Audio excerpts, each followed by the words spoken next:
Bosim bobo Baliqda hamda Bosim bobo choyxonasida o'z o'rniga ega bo'lgan bugun Huson shogirdimning tug'ilgan kuni.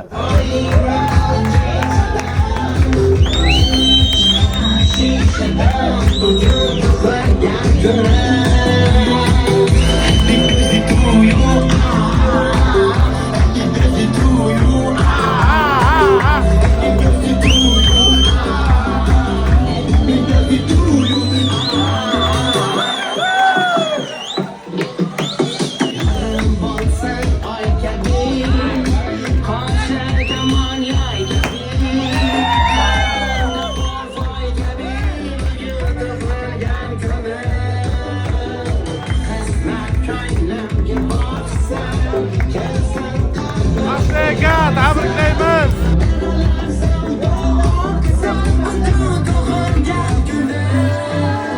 Tilaklar ichida izlab topganim Alloh nigohini sizga qaratsin.